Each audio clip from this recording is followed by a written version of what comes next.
Sarfira Hindi film review by allrounder star Ballem Venumadhav. Soorarai Pottru అనే Tamil cinema సూర్య హీరోగా వచ్చింది.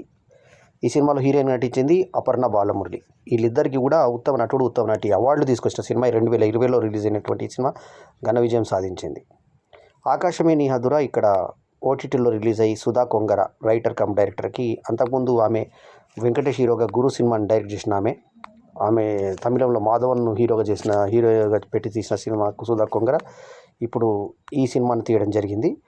గోరూరు రామస్వామి అయ్యంగార్ గోపీనాథ్ అనే అతన్ని స్ఫూర్తిగా తీసుకొని చేసినటువంటి సినిమా. సో ఇందులో నేషనల్ ఫిలిం అవార్డ్స్ కేటగిరీలో తమిళ వర్షన్లో best actor, best actress Suriya and Aparna బాలమురళికి వచ్చాయంటే ఈ సినిమా యొక్క గొప్పతనం ఏంటిదని మనం అర్థం చేసుకోవచ్చు.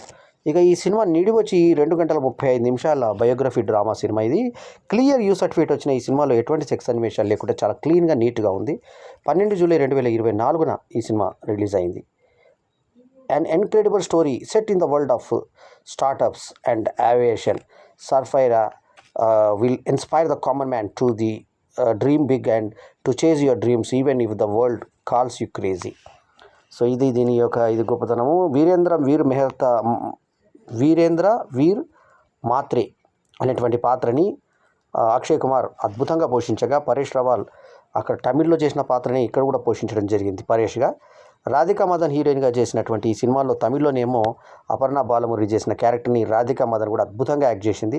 సీమా బిస్వాస్, మనకి సీమా బిస్వాస్ అంటే బండిట్ క్వీన్లో పూర్తి నగ్నంగా మొట్టమొదటిసారిగా స్త్రీగా ఒక నటిగా ఇండియన్ స్క్రీన్ మీద ముందు వర్షన్ కూడా క్లీన్గా అంటే పూక్తో సహా గుద్దతో సహా మనకు స్క్రీన్ మీద కనబడ్డ మొట్టమొదటి నటి ఆమె సీమా బిస్వాస్.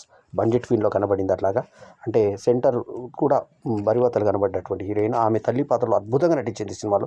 అట్లాగే ప్రకాష్ బేలవాడి పరేష్ రావల్ అసిస్టెంట్గా నటించిన ఈ సినిమాకి Sudha Kongara director, writer, screen play కాక అరుణ్ భాటియా మరియు జ్యోతిక సాధనలు నిర్మాతలుగా, అంటే సూర్య యొక్క వైఫ్ జ్యోతిక, సూర్య శివకుమార్ హీరోగా, ఆయనే ప్రొడ్యూసర్గా, విక్రమ్ మల్హోత్రా కూడా ఒక ప్రొడ్యూసర్గా చేసిన ఈ సినిమాకి నిఖిత్ బొమ్మిరెడ్డి సినిమాటోగ్రఫీ, సతీష్ సూర్య ఎడిటరు, తర్వాత గునీత్ మూంగా కో ప్రొడ్యూసర్గా చేసినటువంటి సినిమా ఇది. ఈ సినిమాలో కథ ఏంటంటే సామాన్యుడికి తక్కువ ధరలో విమానయానం తీసుకురానటువంటి కళ ఇందాకే నేను పేర్కొన్నటువంటి ఆయన వ్యక్తి మహానుభావుడు ఆయన ఆశించాడు. ఆ రకంగా దొరకాల అందరికీ జనాలకి తక్కువ ధరలో అందాలని చెప్పేసి ఆ కెప్టెన్ గారు పాపము ఆయన కోరుకున్నాడు. ఆ కోరుకున్న ప్రకారంగా జరగాలని చెప్పేసి ఆయన ఎంతో ఆశపడ్డాడు. ఆయనే గోరూరు రామస్వామి అయ్యంగార్ గోపీనాథ్. ఆ క్యారెక్టర్ని వీర్గా మార్చారు హిందీకి. సో ఆయన యాక్చువల్లీ తన తండ్రి బాగలేనప్పుడు అతను ముందు ఎయిర్ ఫోర్స్లో చేరతాడు. చేరిన తర్వాత తండ్రికి ఇతనికి వాగ్వాదం అవుతుంది. అంతకుముందు వాళ్ళ ఊరిలో ఒక ట్రైన్ ఆగకపోతే ఇతను పోరాటం చేసి ఆ ట్రైన్ని సాధిస్తాడు ఆ ఊరికి రావడానికి.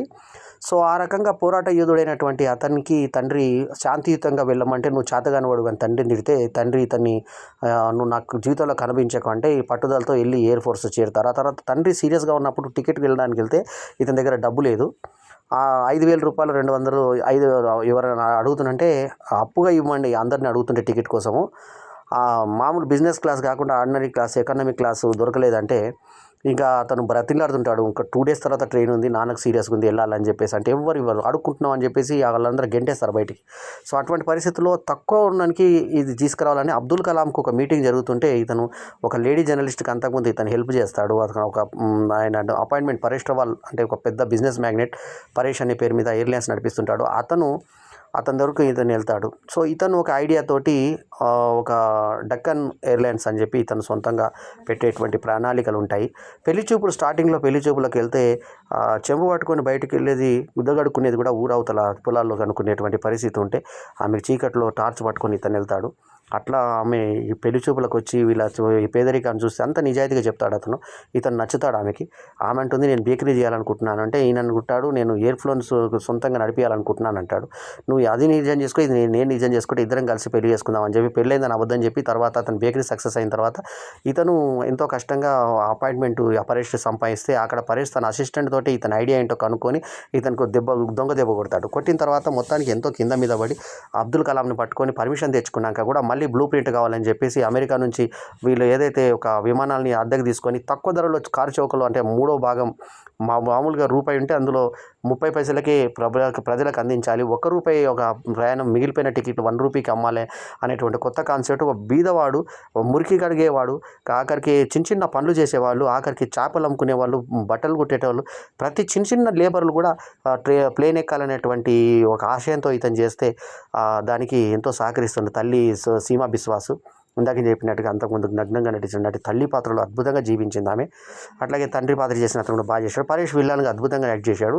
శరత్ కుమార్ ఇతను బాస్గా స్టార్టింగ్ పనిష్మెంట్ చేసిన అతను, తర్వాత ఇతను రిస్క్ టైం ఉన్నప్పుడు ఇతను కాపాడుతాడు. మనం ఒకటే దగ్గర ఉన్నాం కాబట్టి మనకి ఈ మాత్రం సహకరించుకోకపోతే ఎలా అని చెప్పి, అంటే ఇప్పుడు నన్ను ఒకప్పుడు హేట్ చేసేవాళ్ళు కానీ ఇప్పుడు నేను హేట్ చేస్తున్నాను అంటాడు. సో ఈ పాత్రను మోహన్ బాబు చేశాడు ఆకాశం నీ హద్దులలో. అయితే ఆకాశం నీ హద్దురా అనే సినిమాది. సో ఈ సర్ఫిరా సినిమా లాస్ట్కు సర్ఫిరా అని చెప్పి సూర్య స్పెషల్ అట్రాక్షన్లో లాస్ట్కు కనబడతాడు. ఒక ప్రయాణికునిగా ఇతను ఎక్కుతాడు. ఒక పెద్ద బిజినెస్ మ్యాన్ని కామన్ మ్యాన్తో కలిసి ఎక్కుతున్నాడని చెప్పి క్లైమాక్స్లో ఇచ్చి సూర్యకి కృతజ్ఞతలు చెప్పారు. అతనే ఈ సినిమాకి జ్యోతిక, అతను కూడా వన్ ఆఫ్ ద పార్ట్నర్స్గా ఉన్నారు ఈ సినిమాకి. సో సుధా కొంగర అద్భుతంగా డైరెక్ట్ చేసినటువంటి సినిమా. గురు తర్వాత కూడా మళ్ళీ ఒక సక్సెస్ వచ్చిందని చెప్పాలి సర్ఫిరా ద్వారా. సో నేషనల్కి అంతా అందాలని చెప్పి పేరు కూడా వీర్ అని చెప్పి పెట్టడం జరిగింది. సో ఒరిజినల్ అతన్ని కూడా లాస్ట్కి చూపిస్తూ అవి ఆ బయోగ్రఫిక్ పిక్స్ కూడా పెట్టడం చాలా బాగుంది. అయితే స్టార్టింగ్ ఎట్లా స్టార్ట్ చేస్తారంటే, ఫస్ట్ ఒకటి ప్రైవేట్ విమానం దిగాలనుకుంటుంటే దానికి ఎక్కడ పర్మిషన్ లేకపోతే ఎంతో కష్టంగా ఇతను వీరోచితంగా వెళ్తుండే, అతను చుట్టూ ఆర్మీ వాళ్ళు చేరుతారు, ఇతను ఎవరన్నా ఉగ్రవాదేమో అనుకొని. ఆ తర్వాత అతను జరిగిన కథ అంతా మనకు చూపిస్తూ అతను లోన్ కోసం ఏ రకంగా కష్టపడ్డాడు, బ్యాంకుల చుట్టూ ఏ రకంగా తిరిగాడు, భార్య దగ్గర అప్పు అడిగితే భార్య 15,000 అడిగితే 20,000 ఇచ్చి సహకరించి మన మధ్య ఇట్లాంటి నా భేదం ఉండకూడదు అని చెప్పి కౌగిలించుకొని ఆమెకు పార్ట్నర్గా చేరుతానంటుంది. సో ఆ రకంగా వాళ్ళు ఈ ఫ్రెండ్స్తో పార్ట్నర్ చేస్తే ఇతనికి కావాల్సినటువంటి పెట్టుబడి సాయం ఊరు వాళ్ళందరూ పెన్లు ఆపుకొని మరి ఒక్కొక్కరు 2 లక్షలు, ఒక ఆమె 500, గల్లపెట్ల నుంచి కూడా పిల్లలు డబ్బులు ఇచ్చి సహకరిస్తారు. వాళ్ళందరికీ ఫ్లైట్లు ఎక్కిస్తాడు.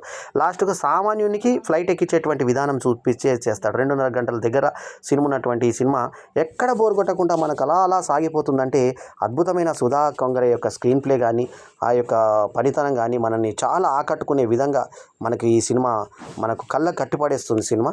సో సర్ఫిరా సినిమా ఒక అద్భుతమైన సినిమా అని చెప్పాలి. సో ఈ సినిమాకు నేను ఇచ్చినటువంటి రేటింగ్ 4/5. సో ఈ సినిమాలో ముఖ్యంగా హీరోయిన్ పాత్ర చాలా అద్భుతంగా తీర్చిదిద్దారు. అయితే ఎక్కడ ఎక్స్పోజింగ్ లేకుండా చాలా నీట్గా తీసినటువంటి ఈ సినిమాలో ముఖ్యంగా రాధికా మదన్ గ్లామర్ కూడా మనకు ఉపయోగపడుతుంది. అంటే ఎక్కడ చూపించకుండా, ఒళ్ళు చూపించకుండా నీట్గా డ్రెస్ చేసుకున్న తీరు బాగుంటుంది. అక్షయ్ కుమార్ అయితే జీవించేశాడు. చాలా కామన్గా ఇప్పుడు నేను ఎలా ఉన్నాను చాలా సింపుల్గా ఈ తెల్లగడ్డంతో ఇలా, అట్లా ఆయన ఆ రకంగా నటిస్తాడు. అతను మధ్య వయస్కుడు, యువకుడు, అన్ని రకాల భంగిమలతో ఇతను అన్ని రకాల యొక్క వయస్సు తారతమ్యాలతో ఈ సినిమాలో నటించడం జరిగింది. మహానటుడిగా పేర్కొనదగ్గ నా గొప్ప నటుడు, నాకు అభిమాన నటుడు అక్షయ్ కుమార్ ఎక్సలెంట్గా యాక్ట్ చేశాడు. సో అతనితో పాటు సీమా బిస్వాస్ కూడా తల్లిగా బాగా చేసింది. ప్రకాష్ తర్వాత మహానటుడైనటువంటి పరేష్ రావల్ వీళ్ళందరూ పోటీపడి నటించగా ఒక అద్భుతమైన కాంబినేషన్. ఓ మై గాడ్ తర్వాత అక్షయ్ కుమార్ కాంబినేషను, ఆ తర్వాత పరేష్ రావల్ కాంబినేషన్ వచ్చిన ఈ సినిమా మంచి సినిమాగా చెప్పుకోవచ్చు. 4/5 ఈజ్ మై రేటింగ్. ఈ రివ్యూ కనుక మీకు నచ్చితే లైక్ చేయండి, కమెంట్ చేయండి, షేర్ చేయండి. మా ఛానల్కు తప్పకుండా సబ్స్క్రైబ్ చేయండి. ఎల్లప్పుడు మీ ఆదరాభిమానాలు ఆశించే మీ ఆల్రౌండర్ స్టార్ బల్యం వెన్మాధవ్. నమస్తే, జై హింద్.